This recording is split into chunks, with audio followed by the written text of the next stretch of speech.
Salut et merci à vous d'être branchés sur cette nouvelle édition de votre magazine Les Grandes Lignes. C'est avec beaucoup de tristesse que nous avons appris le décès de celui que l'on nommait jusqu'à tout récemment le doyen de la peinture mauricienne, Roger Charot. À 93 ans, l'artiste a passé son témoin et rejoint la pléiade des nombreux plasticiens qui nous ont quittés en 2023. En guise d'hommage, nous avons retrouvé pour vous des images qui remontent à août 2019, date à laquelle il proposait une exposition solo au Hennessy Park Hotel. Notre équipe d'alors l'avait rencontré dans son atelier. Sans grand besoin de déclic, le maître se raconte lui-même en nous dévoilant un parcours parsemé de tournants, d'introspection et d'évolution dans le style. J'ai eu un très long parcours. J'ai commencé à l'âge de 7 ans. Ensuite, il y a eu mes études à la Central School de Londres. Nous avons formé des groupes de peinture, Constantin et moi-même, des ateliers. Au début, je peignais pour Louis. C'était de la peinture impressionniste, jusqu'au jour où j'ai retrouvé Hervé Masson. Une toile blanche, c'est très difficile. La toile blanche est très cruelle. On n'arrive pas, quelquefois, à mettre ce qu'on veut.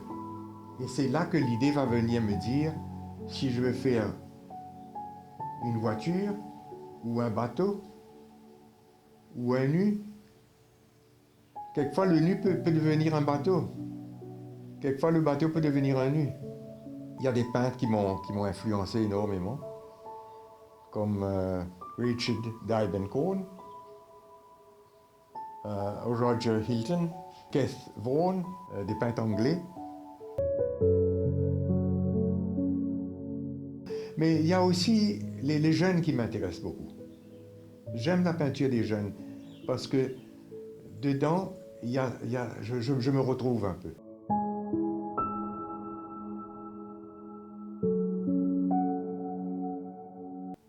L'art est une chose universelle, vivante. On n'échappe pas à l'art. On est dans l'art. Le tout, c'est de pouvoir s'exprimer. Mais il faut surtout observer.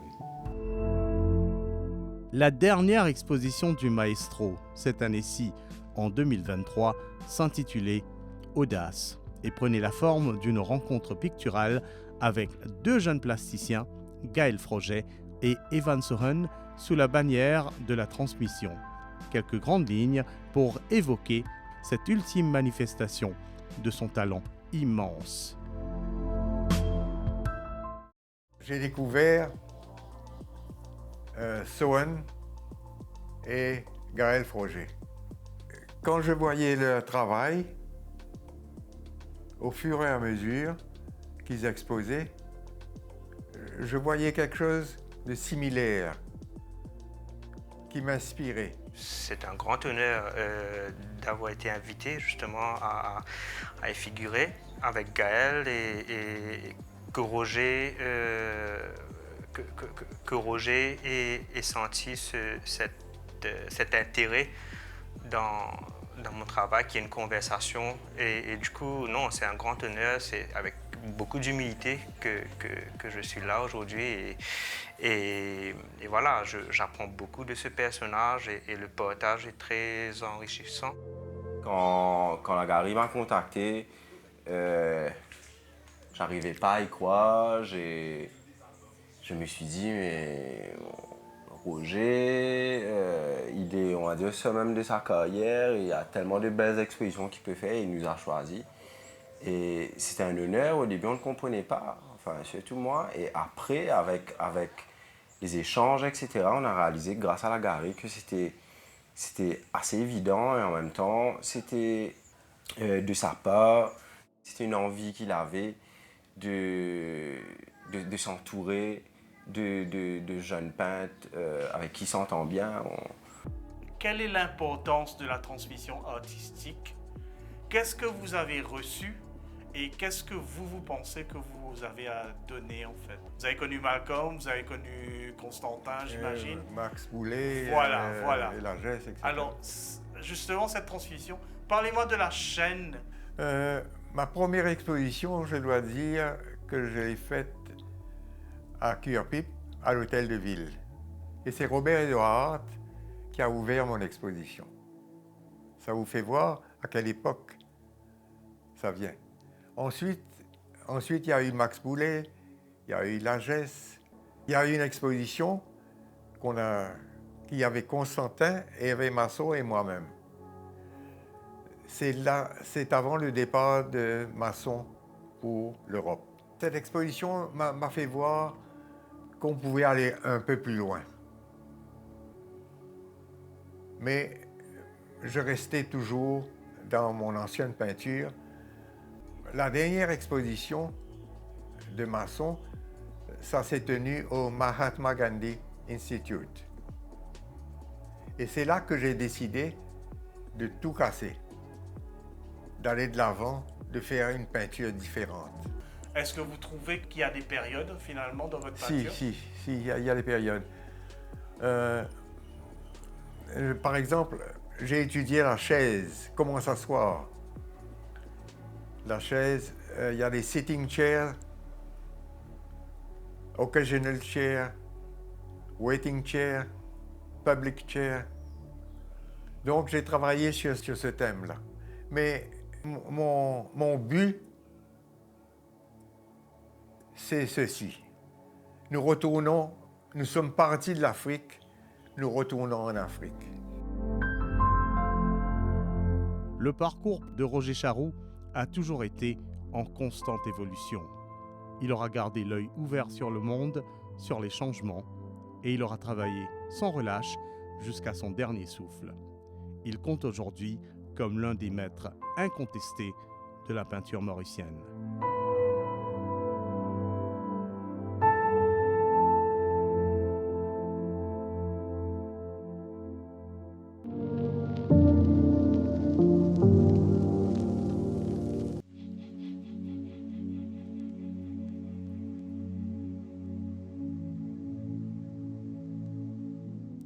Retour à présent sur un événement de taille à la Citadelle dont nous avions traité dans une de nos précédentes éditions. Vernissage le 31 mai, exposition ouverte au public du 1er au 11 juin, la première édition de la Mauritius Arts Expo réunissait les œuvres de 84 plasticiens mauriciens ainsi que de 10 artistes de la région, provenant notamment de la République des Seychelles, de l'Union des Comores et de Rodrigue. Le ministre des Arts et du Patrimoine culturel, l'honorable Avinash Tilok, donnait le coup d'envoi de cette édition lors de la soirée de vernissage le 31 mai. Cette manifestation, initiée par le ministère des Arts et du Patrimoine culturel en association avec la National Art Gallery, s'inscrivait aussi dans un ensemble de mesures récentes introduites par l'État mauricien afin de structurer et d'accompagner l'art à Maurice et de favoriser l'épanouissement professionnel des artistes mauriciens, avec comme objectif principal de développer le secteur artistique en véritable pilier économique. En parallèle, le paysage artistique à Maurice venait de connaître une avancée phénoménale à travers le récent projet de loi sur le statut de l'artiste. Ce Status of the Artist Bill, présenté à l'Assemblée nationale le 16 mai dernier, est un progrès inédit visant à apporter un cadre législatif afin de professionnaliser le secteur artistique, notamment à travers la mise en place d'un Professional in the Arts Council, un conseil dédié à la gestion d'un ensemble d'aides et de soutien mis à la disposition des professionnels de l'art. Ce vernissage était l'occasion rêvée de recueillir des réactions de nos plasticiens par rapport à cette avancée. C'est un bill qui nous attend depuis longtemps parce que moi personnellement, je fais un travail là avec les experts de l'UNESCO et les autres camarades qui sont dans le secteur culturel. Et tout d'abord, quand l'artiste peut gagner une statue, il est déjà quelque chose de très très grand, qu'on peut reconnaître tout comme artiste. Et il est bien aussi pour beaucoup de gens qui dépendent de sa travail d'art là, pour gagner la vie. Et beaucoup de gens connaissent qui, quand on arrive à l'âge de la retraite, il n'y a rien qui est réservé pour les gens qui sont dans ce secteur-là. Alors là, je trouve ça soutient que ces gens-là pour une encore pour la retraite. Il y a des affaires importantes pour eux. Mais le plus important, c'est la reconnaissance ça qui me trouve très très important.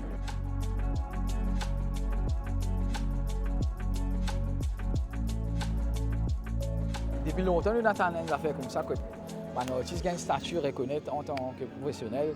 Et c'est une bonne opportunité de venir avec la loi. Et j'espère qu'il peut y en avoir plus encore que des artistes, que ce soit des émergents ou des artistes qui depuis là depuis bien avant. Et je pense que je dois accueillir ça bien.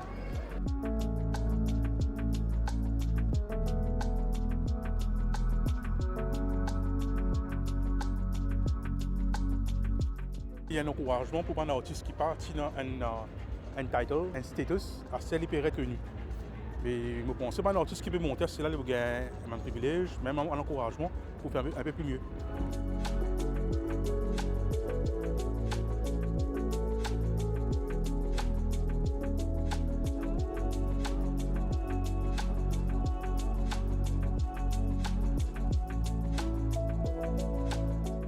Il y a un artiste qui part travailler votre vie à travers l'art. Mais si vous avez bien le matériau, même une montée, un artiste pas qu'à faire passer le matériau, c'est pas faire un expériment. Donc pensez que ça soutient qui peut gagner là, et le jeu qui fait plus de développement pour explorer plus de techniques qui est là.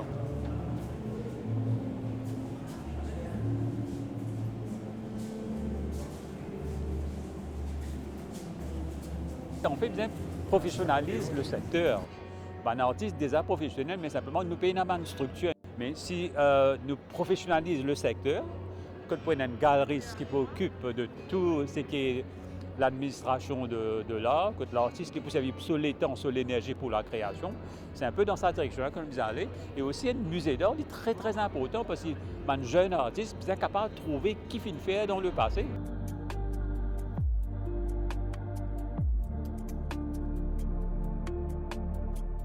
La Citadelle, imposante forteresse à Port-Louis, s'imposait comme galerie de choix pour cet événement qui s'adressait aussi aux collectionneurs. Un choix judicieux pour beaucoup, tant au niveau de l'accessibilité qu'au niveau de la scénographie d'un tel événement.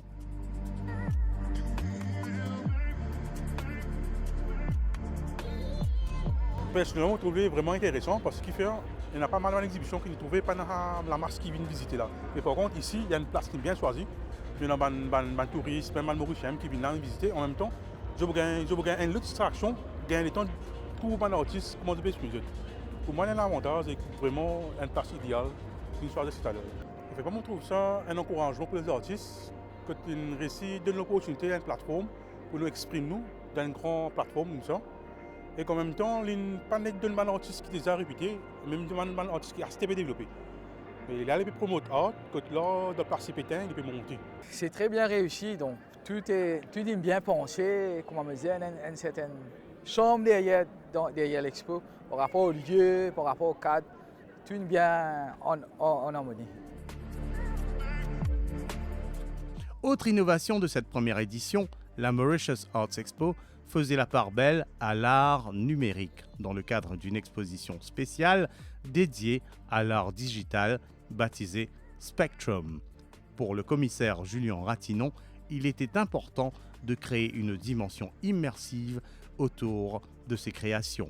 L'art digital peut prendre l'ampleur, c'est de nouveaux outils de création, pareil comme à l'époque, un artiste peut avec crayon, pinceau. Maintenant, la caméra, des outils digitaux, et puis des outils de création. Déjà, l'espace qui est donné, je trouve bien cadré. En même temps, il y a cette ambiance et cette atmosphère qui rend la vidéo là même plus intéressant à voir. Normalement, moi, je suis graphique designer comme profession, mais pour m'arriver à ce stage-là, je fais un parcours depuis peinture, sculpture, installation. Là, je viens d'un pédale digital, un vidéo art. Je suis inspiré plutôt par la nature.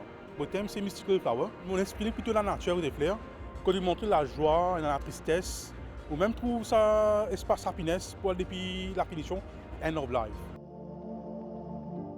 La Mauritius Arts Expo prenait fin le 11 juin 2023. Cet événement vise à devenir un rendez-vous incontournable pour la scène artistique mauricienne.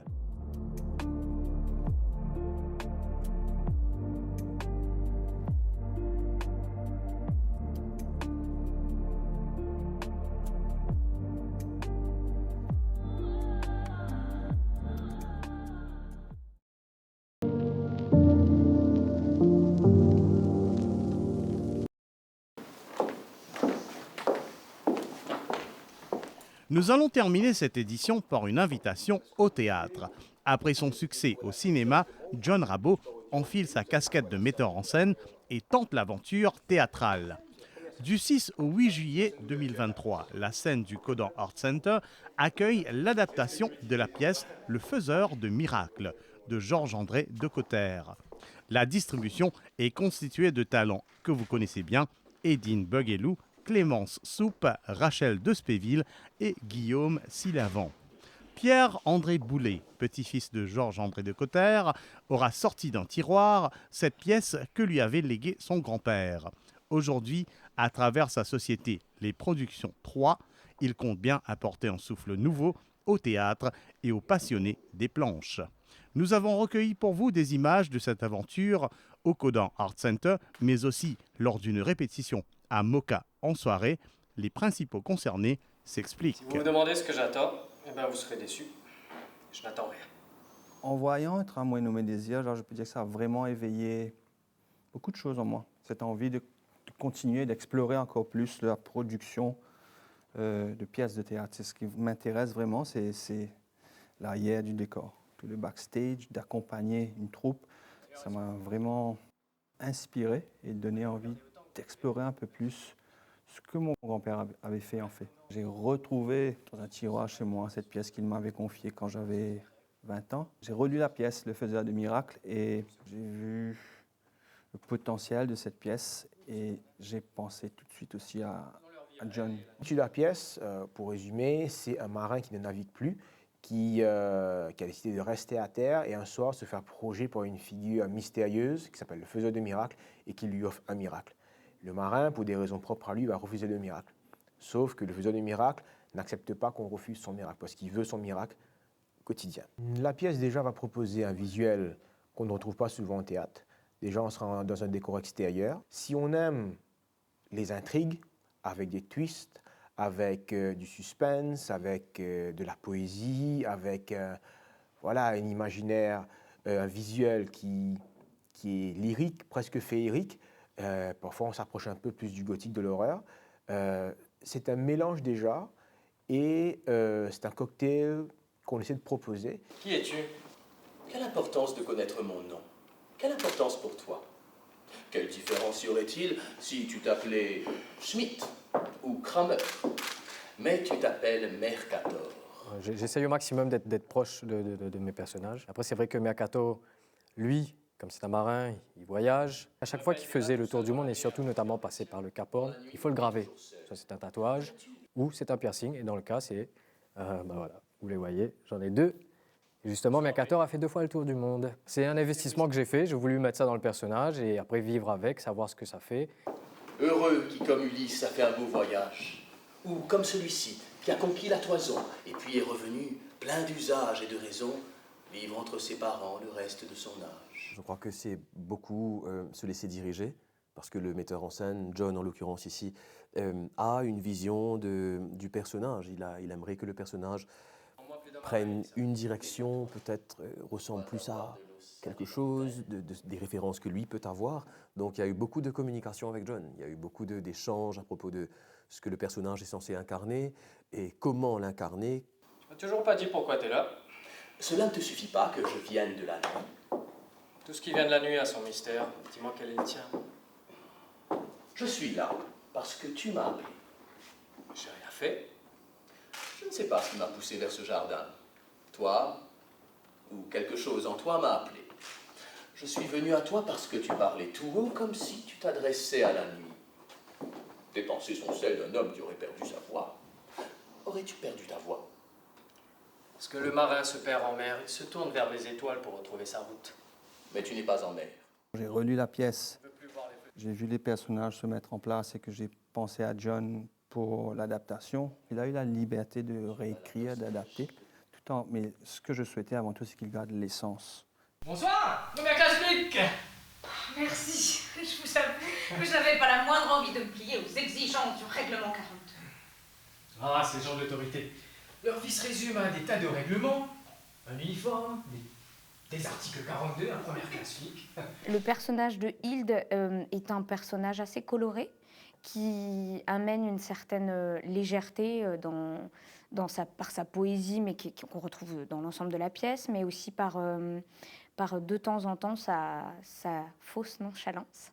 C'est un personnage qui est multiple, qui a plusieurs couches, et au fur et à mesure de l'intrigue, on apprend à les découvrir. Et ça a été un plaisir de décortiquer ce personnage qui était effectivement déjà présent dans le texte original. Qu'est-ce que vous faisiez dans ce jardin? Comment? Oh, vous n'êtes pas obligé de répondre, mais je vais demander ce que vous faisiez dans ce jardin.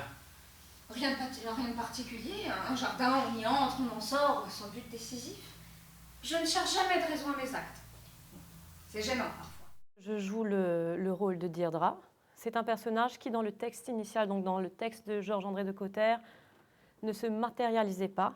C'est un personnage qui a son importance dans l'intrigue et qui est évoqué tout au long de l'histoire. Là, le génie de John, c'est qu'il a choisi d'en faire un personnage en chair et en os. Donc, on va dire que oui, en soi, c'est un challenge de jouer un personnage qui est, en fait, donc vous l'aurez compris, Deirdre, en fait, c'est une réminiscence du passé de Mercator. Elle revient comme ça à plusieurs reprises pour peser sur le personnage. La plupart d'entre nous ne laissera aucune trace après notre passage. Nous sommes aussi inutiles que les remous dans le sillage des bateaux. Si vous aimez les ambiances un peu l'Angleterre du 19e siècle, le gothique, etc., si vous aimez, vous les plus connaisseurs, les films de la Hammer en Angleterre, avec cette image très, un travail de la lumière, des ombres, etc., des costumes aussi, il y a tout ça à venir voir. Je n'ai pas eu besoin d'amener, on va dire, quoi que ce soit d'extérieur pour enrichir le texte, parce que le texte est lui-même déjà très riche. Alors, la pièce se jouera le 6, 7 et 8 juillet. Le 6 à 19h30, le 7 à 14h et 19h30. La séance du soir, le 7, est déjà sold out. Et le 8 à 14h et 19h30. Je ne voudrais pas m'imposer à toi. Pièce mystérieuse, lyrique, gothique et poétique, Le Faiseur de Miracles, véritable univers à découvrir, vous attend au Codan Art Center les 6, 7, 8 juillet pour une expérience théâtrale inoubliable. Sur cette note, fin de cette édition. À la semaine prochaine. Restez en ligne. Bah, fais-le, ton miracle. Et compte pas sur moi. Tu parles comme le malade qui refuse d'être soigné mais qui, au fond de lui, est curieux de savoir comment la guérison pourrait s'accomplir.